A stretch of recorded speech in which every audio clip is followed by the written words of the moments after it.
បងប្អូនអ្នកគ្នាថ្ងៃហ្នឹងគឺខ្ញុំមានកដោជូនមកម៉ាក់ខ្ញុំទៀតហើយជំរឿថាគាត់ឃើញកដោហ្នឹងហើយគាត់សប្បាយចិត្តអត់ព្រោះអីកដោហ្នឹងគាត់គុំយូរហើយគាត់ចង់បានយូរហើយឥឡូវខ្ញុំសម្រេចបំណងគាត់ទៀតហើយណាបងប្អូនអ្នកគ្នាតោះយើងទៅមើលទាំងអស់គ្នាអូយមកបញ្ជាក់ម៉ាក់អីណាម៉ាក់ពឹងទៅមើលនេះប្រឡែងមកចេះមកនៅលើដើមឈើអីហ្នឹងណាពឹងមើលទៀតញាក់ភ្នែកអត់ញាក់ភ្នែកអីញាក់ភ្នែកអីភ្នែកម៉ាក់វាជាតារាបអីហ្នឹងមានអារម្មណ៍ថាញាក់រៀងលៀបអីអត់ញាក់លៀបអីទៀតនេះនៅស្អីមើលមានញាក់ភ្នែកអីញាក់កន្ទុយភ្នែកចាម៉ែឯងចង់បានអីគេរបស់ម៉ែឯងស្រឡាញ់រ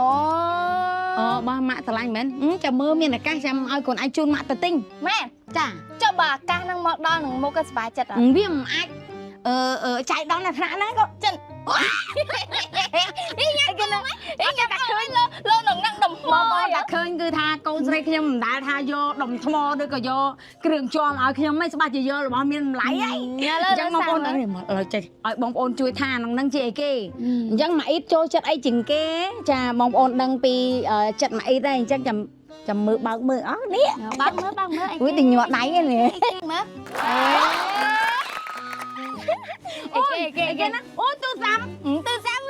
ម៉ាក់ស្រឡាញ់យោអូយបងប្អូនទាំងអស់គ្នាញាក់ដាច់ទៅមុនយកហ្មងអត់កើនអូយស្អាតណាស់កូនឥឡូវម៉ាក់ហែងមើលស្រឡាញ់អូយក៏ឃើញប្រអប់ហ្នឹងស្រឡាញ់បាត់ហ្នឹងមុនមកបានឃើញទូរស័ព្ទនឹងសំខាន់ធំញាត់ដៃហ្នឹងកូនចង់និយាយចឹងអូយបងប្អូនអើយនិយាយថាកូនស្រីខ្ញុំគឺបែបហ្នឹងមិនថាពេលណាទេឲ្យតែលឺថាម៉ាក់ស្រឡាញ់អីគឺគាត់ទិញនឹងឲ្យហ្មងព្រោះខ្ញុំដឹងចិត្តរបស់គាត់ខ្ញុំឲ្យគាត់ស្រឡាញ់អូយកូនបើកអាម៉េចវាមិនទៅចេះបើកកូនមើលពណ៌ស្រឡាញ់ពណ៌ស្រឡាញ់អត់មែនមើលពណ៌អីគេ1 2 3អូយពី3ជាន់កូនណាជាន់ចេញមកទៅនៅហ្មងអូមើលស្រឡាញ់ដែរនេះតែប្រោយអូយពណ៌ម៉ាក់ស្រឡាញ់ទៀតនេះពណ៌ដូចស៊ីមួយអាយអូយស៊ីមួយអាយម៉ាក់ពណ៌ស៊ីមួយអាយខ្ញុំទៀតបងប្អូននេះអើយអត់ទៅស្រ័យជូនបងកូនសុខភាពល្អជោគជ័យពេញមួយជីវិតនឹកឃើញអីទិញទូរស័ព្ទនឹងកដោឲ្យម៉ាក់ដោយសារតែទូរស័ព្ទហ្នឹងគឺថាស្រួលប្រើហើយថ្មវាធំមែនតែនគឺ6500មីលីអាំពែហើយម៉ាក់ឯងសាក់ថ្មមកពេញគឺលេងមួយថ្ងៃវងងាយអត់អស់ហ្មង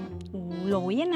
ណាជាពិសេសហើយរបឿនបង្ហាញវាគឺមានរហូតដល់120ហូតហើយដំណើរការវាយ៉ាងរលូនហ្មងម៉ែអូសអីក៏អត់តាក់ដែរម៉ែឃើញអត់ម៉ែអូសអីមើលឡងស្រួលទៅហ្មងមិនថាម៉ែលេង Facebook ម៉ែលេង TikTok ជាពិសេសគឺលេងហ្គេមអត់មានតាក់ដៃបន្តិចទេ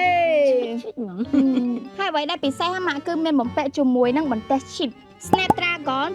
685ដែលជាបន្ទះ chip ឈានមកគេក្នុងកម្រិតតម្លៃដូចគ្នាបើ Video Call វិញរូបភាពច្បាស់ហើយច្បាស់ទាំងសំឡេងទៀត Oppo A6X គឺកាដូល្អបំផុតសម្រាប់មនុស្សជាទីស្រឡាញ់